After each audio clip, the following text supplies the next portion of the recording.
दिल्ली सेवा अध्यादेश पर जयंत चौधरी ने अपना वोट नहीं डाला। वो अध्यादेश पर हुई इस वोटिंग से उन्होंने खुद को दूर रखा। तो क्या ये संयोग मात्र है या फिर ये कोई प्रयोग है? हम इस चीज को समझने की कोशिश करेंगे। ये भी जानिए कि घोसी, जो कि दारा सिंह चौहान के इस्तीफे के बाद खाली हुई थी, अब वहां पर चुनाव का ऐलान हो गया है।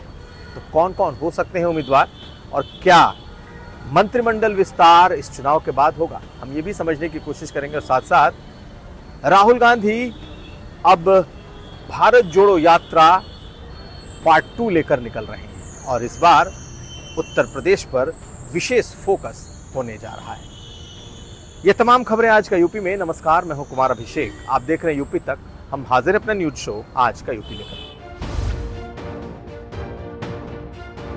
तो दिल्ली सर्विसेज अध्यादेश, जी हां, दिल्ली सेवा अध्यादेश पर जयंत चौधरी ने अपना वोट नहीं डाला है और वजह बताई गई है कि उनकी पत्नी का ऑपरेशन हुआ था, इसलिए वो अस्पताल से संसद नहीं पहुंच सके।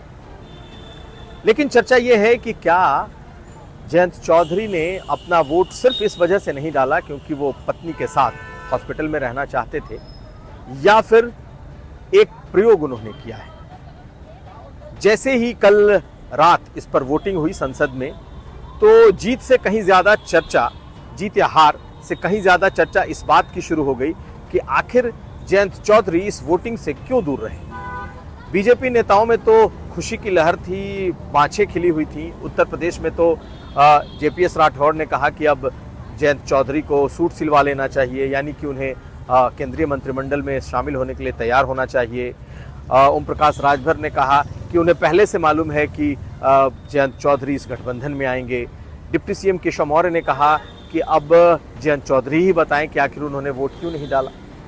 ये तमाम बातें खूब हुई और निश्चित तौर पर जब वोटिंग हुई तो 131 इस दिल्ली सर्विसेज जो बिल है, अध्यादेश है, उसके पक्ष में पड़े और 102 इसके विरोध में, यानी कि भारी मतों से बीजेपी ने इस अध्यादेश को पास करा लिया। और पूरी की पूरी जो विपक्षी एकता की मुहिम थी, कम से कम इस अध्यादेश को लेकर उसे झटका लगा तो लगा, लेकिन आखिर जयंत चौधरी इस वोटिंग से क्यों दूर रहे? क्या वो कुछ देर के लिए संसद में आकर अपना वोट डालकर नहीं जा सकते थे? ऐसे तमाम सवाल हैं जो लगातार पूछे जा रहे हैं।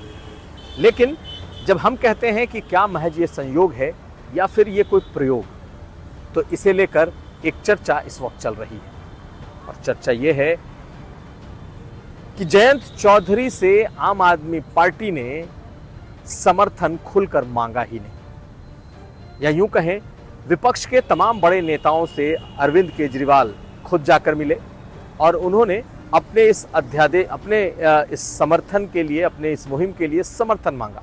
अध्यादेश के विरोध में खड़े होने को कहा, वोट डालने को कहा। यहां तक कि वो पटना की मीटिंग से के बाद उन्होंने बॉयकॉट करने तक की बात कर दी। सब तैयार हो गए, लेकिन आखिर में जब वोटिंग हुई तो फिर एक अहम सहयोगी जयंत चौधरी इस वोटिंग से गायब रहे। पार्टी की तरफ से बड़ा ही ऑफिशियल स्टैंड आया कि उनकी पत्नी की तबीयत खराब थी, वो अस्पताल में है, ऑपरेशन हुआ, इस वजह से नहीं गए। लेकिन हम प्रयोग क्यों कह रहे हैं? दरअसल चर्चा ये है कि आम आदमी पार्टी ने जयंत चौधरी की पार्टी और जयंत चौधरी को वो भाव नहीं दिया जो उन्होंने दूसरे तमाम विपक्ष के नेताओं को दिया। जयंत चौधरी से सीधे सीधे कभी समर्थन नहीं मांगा गया, ना तो अरविंद केजरीवाल ने और ना ही उनके किसी बड़े नेता ने जयंत चौधरी से अलग से मुलाकात की। और सबसे बड़ी वजह यह बताई जा रही है कि जयंत चौधरी, जो कि जाटों के पश्चिमी उत्तर प्रदेश के बड़े नेता हैं, और ये माना जा रहा है कि जाट हर चीज़ से समझौता कर सकता है लेकिन अपने स्वाभिमान से नहीं, यानी उनका वोट बैंक जो है उस स्वाभिमान से समझौता नहीं कर सकता। और यही वजह है कि जब उनसे सीधे सीधे समर्थन नहीं मांगा गया तो ये एक वजह हो सकती है और बड़ी वजह हो सकती है कि वो इस वोटिंग से वो दूर रहे। दूसरी बात, आम आदमी पार्टी उत्तर प्रदेश में अखिलेश यादव के नेतृत्व वाले इस गठबंधन में आना चाहती है। लेकिन उसने जो रास्ता निकाला है वो अखिलेश यादव के जरिए आना चाहती है, लेकिन लड़ना पश्चिम में चाहती है। खासकर गाजियाबाद की सीट पर उसकी नज़र है, और गाजियाबाद सीट ऐसी है जो आरएलडी ने भी अपने कोटे में मांग रखी है। ऐसी स्थिति में इन दोनों पार्टियों का राजनीतिक टकराव ज्यादा है बनिस्बत कि राजनीतिक मेल के, और यही वजह है कि जयंत चौधरी मीठे से झटका देने में माहिर माने जाते हैं। जब पहली मीटिंग पटना में हुई तब वो नहीं गए और वो विदेश में थे, कहा कि पारिवारिक वजहों से विदेश में हैं। और जब इस दिल्ली सर्विसेज अध्यादेश पर जब वोटिंग हुई तो वो वोटिंग में भी नहीं गए। दूसरी चर्चा ये कि क्या सचमुच वो बीजेपी की तरफ जाने वाले हैं, इसलिए उन्होंने ऐसा किया। तो अभी तक ऐसा कोई इंडिकेशन नहीं मिला है कि जयंत चौधरी बीजेपी की तरफ जाएंगे, लेकिन निश्चित तौर पर यह झटका ऐसा है जो उन्होंने केजरीवाल को दे दिया है। अब अगली खबर। तो चुनाव आयोग ने आज उत्तर प्रदेश की घोसी सीट पर विधानसभा उपचुनाव की अधिसूचना जारी कर दी। 5 सितंबर को यहां चुनाव होंगे और 8 सितंबर को मतगणना होगी। 1 महीने का भी अब वक्त नहीं बचा है जब इस सीट पर उपचुनाव हो जाएंगे। बेहद जल्दी, यानी कि 4 हफ्तों से भी कम का वक्त है और ये चुनाव होंगे। तो आखिर ये चुनाव हो क्यों रहे हैं? तो आपको बता दें कि दारा सिंह चौहान, जिन्होंने समाजवादी पार्टी को छोड़कर सीधे भाजपा को ज्वाइन किया, वो समाजवादी पार्टी से वहां से विधायक थे, लेकिन उन्होंने समाजवादी पार्टी छोड़ दी और बीजेपी ज्वाइन कर ली। उन्होंने विधानसभा से इस्तीफा दे दिया था, समाजवादी पार्टी से त्यागपत्र दे दिया था, और इस वजह से अब उस सीट पर उपचुनाव होने जा रहा है। चर्चा ये भी है कि अब सितंबर के बाद, सितंबर के पहले, कम से कम चुनाव के पहले योगी मंत्रिमंडल का विस्तार नहीं होगा, और इस चुनाव के बाद योगी मंत्रिमंडल का विस्तार हो सकता है। तो यानी कि इस चुनाव का इंतजार भी रहेगा। तो लड़ेगा कौन? चर्चा ये है कि दारा सिंह चौहान एक बार खुद अपनी ही सीट से उम्मीदवार होंगे, और अपनी सीट से उम्मीदवार होने के पीछे वजह भी है। दरअसल ये माना जा रहा है कि ओम प्रकाश राजभर और दारा सिंह चौहान को योगी मंत्रिमंडल में जगह मिलेगी, और दारा सिंह चौहान अगर अपनी सीट से दोबारा जीत कर आते हैं तो उनका मंत्री बनना लगभग तय है। एक चर्चा यह है कि शायद दारा सिंह चौहान की जगह बीजेपी किसी और को लड़ाए, ऐसा समाजवादी पार्टी के लोगों का भी मानना है। लेकिन अभी तक जितने इंडिकेशन हैं, जितने इशारे हैं, वो इस ओर जा रहे हैं कि इस सीट पर दारा सिंह चौहान खुद लड़ना चाहेंगे। लेकिन इस्तीफा देकर, दोबारा चुनाव कराकर, दोबारा दूसरी पार्टी से लड़ना, ये वहाँ की जनता को कितना गवारा होगा, ये बेहद अहम है। समाजवादी पार्टी कम से कम अपने जख्मों को इस वक्त सहला रही है। जब उसने बीजेपी को झटका दिया था और दारा सिंह चौहान को ज्वाइन कराकर उस सीट से लड़ाया था, उन्हें विधायक बनाया, और अब दारा सिंह चौहान ने सपा को झटका देकर दोबारा बीजेपी में आ गए।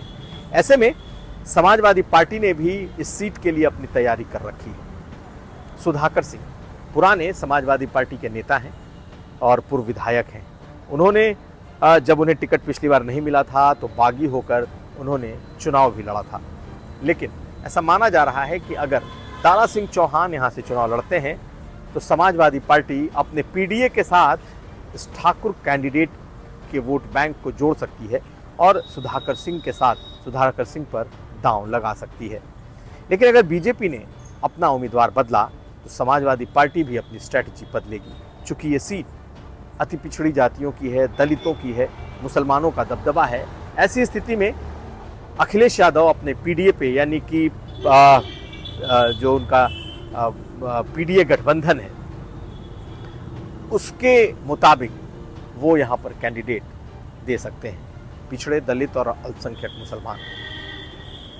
चर्चा दारा सिंह चौहान की है और पूरी उम्मीद ये है कि वही यहाँ से उम्मीदवार होंगे। अब अगली खबर। तो कांग्रेस के लिए, उत्तर प्रदेश कांग्रेस के लिए एक खुशखबरी है। खुशखबरी ये कि राहुल गांधी की भारत जोड़ो यात्रा पार्ट 2 उत्तर प्रदेश से गुजरेगी, और जो भारत जोड़ो यात्रा होगी उसका सबसे लंबा जो स्ट्रेच होगा उत्तर प्रदेश में होगा और साथ साथ सबसे ज़्यादा दिन वो उत्तर प्रदेश में गुजारेंगे। आज ये लगभग ऑफिशियल हो गया कि राहुल गांधी की भारत जोड़ो यात्रा पार्ट 2 निकलने वाली है। नाना पटोले जो कि कांग्रेस के बड़े नेता हैं, उन्होंने इसका ऐलान कर दिया।